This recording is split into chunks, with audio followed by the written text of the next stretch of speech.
in this very trying global sort of landscape that we're all navigating and trying to figure out, I think one of the things that's so universal is the appreciation for art to transcend barriers, time, borders, language, race, and it really has for all of time. And I think that's one of the things that no matter the art form, there's something that just speaks so innately to someone's intuitive sort of language that they've developed for themselves. And I think that's one of the most beautiful things to have right now.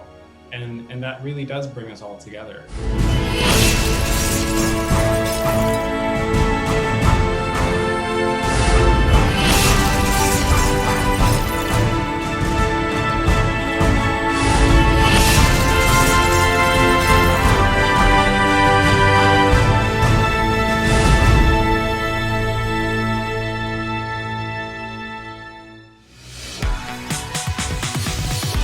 Today, on Celebrating the Arts, I have the honor to speak with Kelvin Dumé, a renowned global makeup artist and educator, creator of countless looks for Fashion Week, celebrity clients, and publications, who has developed product innovations and educated artistry teams worldwide.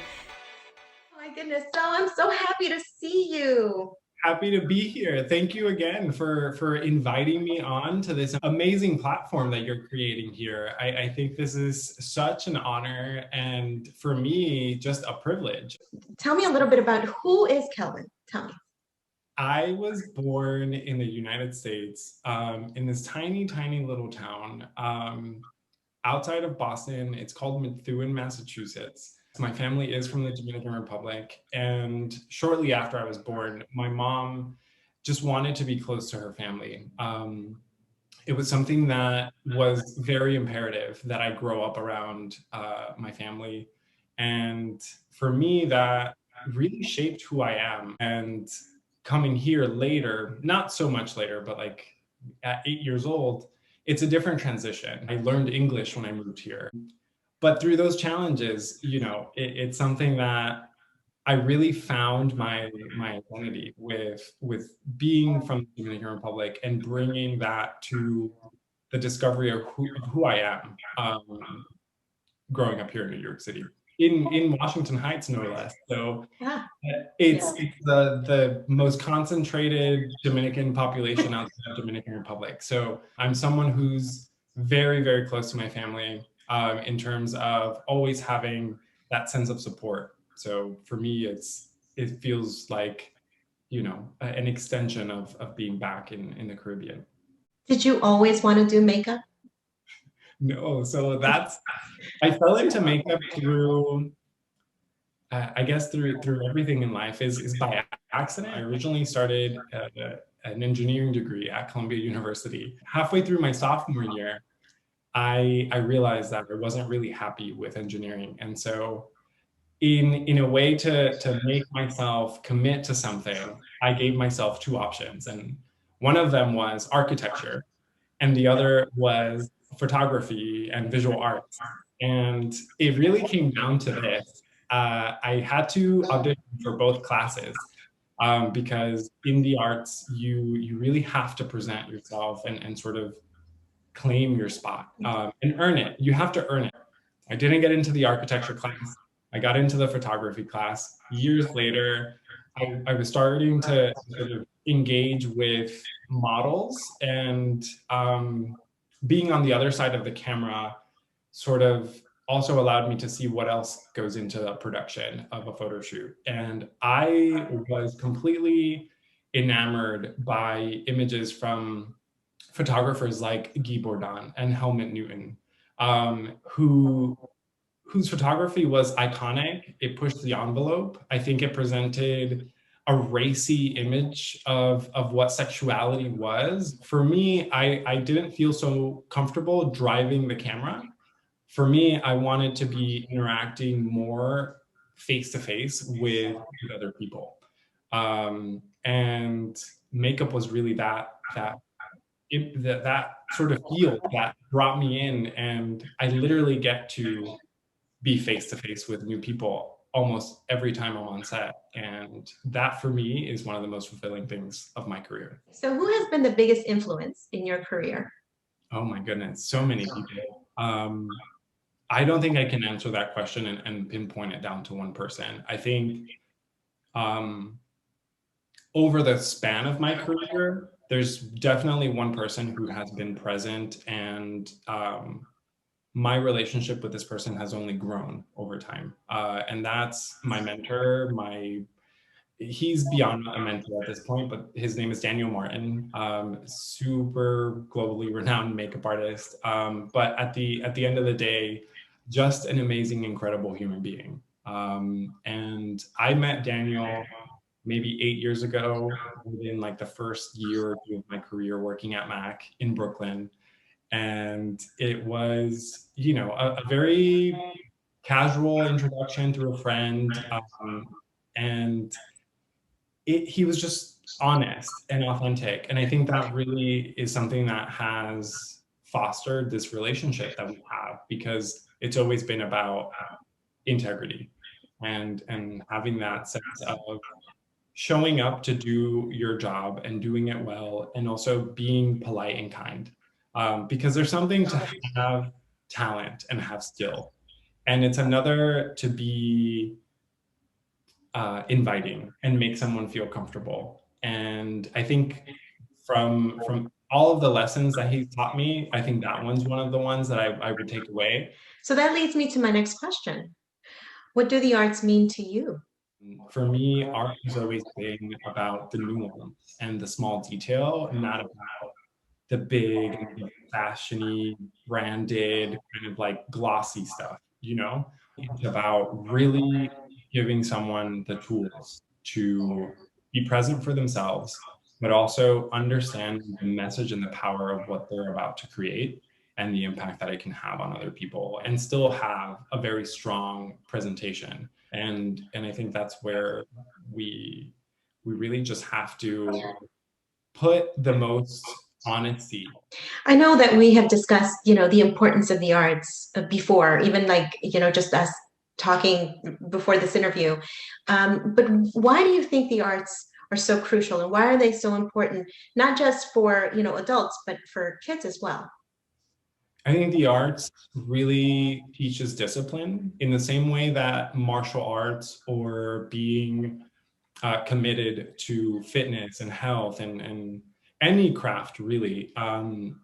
It's about dedication and putting in the work. And I think what art really gives you is not only the structure and commitment to yourself to be honest and create something. I think through art we can be vulnerable. So, what advice would you give to somebody that maybe has the dream of, becoming a makeup artist or being in the position that you are now? What advice would you give them? I think it's just stay true and honest to your process, and have integrity. If you say you're going to do something, show up on time, be professional. I think when it comes down to breaking into an industry that's already so saturated and only becoming more and more accessible through things like social media, that's at the end of the day, what you have is your work ethic. And if that's not there, then people are going to see right through it. So aside from that, it really comes down to wanting it. You have to want to do this. So having a true passion for being here is number one. Second is work ethic, and third is continue to learn. I, to this day, am still inspired by my colleagues, by other makeup artists, by people who are younger than me, even more so, because their fresh perspective it just breathes a new life to things. Always be curious, ask questions, be inquisitive, and yeah, just be daring, take risks. It doesn't matter about how many likes you got, who didn't like your latest post, or that last job wasn't the great one, and you only got one great image out of it. It really is about what are you bringing to the table, and what are you walking away with. If you're not being fulfilled, then I don't necessarily know that, you know, you should be pursuing a career in this industry, because there's just too many people who really want it. And I think that's really where I would just say you have to want to do this. It's a craft. It's like work at it, learn more, be invested in it, because that makes such a huge difference. So yeah, that's great advice. That really is great advice. So tell me 3 things that maybe people don't know about you. Oh my goodness. Okay. One of them is, I haven't really been open about this, but I definitely have dyslexia. So for me, seeing things and sort of just making sense of thought processes sometimes happens backwards. So for me, that's one of the things that like also influences my art, honestly, because it doesn't always translate from one side to the next. And symmetry is something that, you know, as humans, we still have our imperfections that we work with. Um, but that's, I think, something that we can all turn into positives. I think for me, that's one of the things that I actually truly love about my thought process, is that sometimes in the process of thinking backwards or seeing things reversed, you see other details that don't always make themselves apparent right away. 2 is, let's see, I just went vegetarian this year, so that's another thing that no one really knows because it's new to me. Part of starting 2021, I love this for us. And it really is about just taking care of your body and nourishing it in the best way forward, and really having a conscious effort of what the impact of our consumption really does to our planet. So that's one of them that I think I did more consciously. And then the last one is, I have a big family. I would say that not a lot of people know that I'm Dominican or Hispanic or come from a very mixed family. I present myself in the way that I am physically, but that's not who I identify with. I always identify with a Latinx identity. I've always checked off Hispanic on the application because that's who I am. I just want to say, eres un orgullo latino, Latinx, eres un orgullo para nosotros, y tener en una posición tan grande y tan importante con una compañía de cosméticos tan reconocida alrededor del mundo es, I mean, you're it, kid.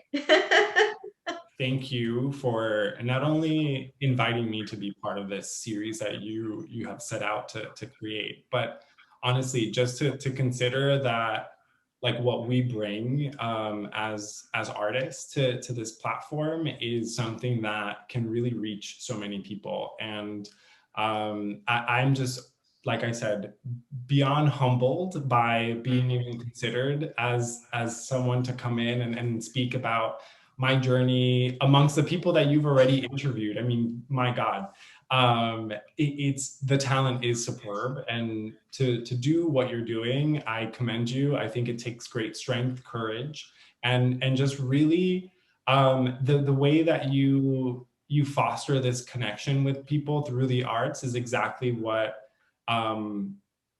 it really creates new visionaries. Thank you so much.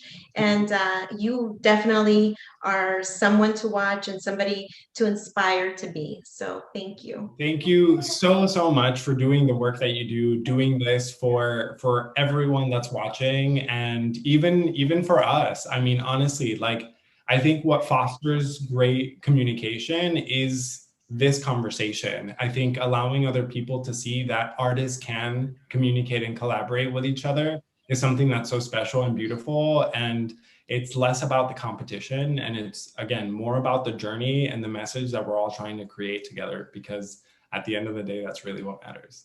Thank you. Thank you so much. Thank you. Muchas gracias. A ti, mi corazón. Bye-bye.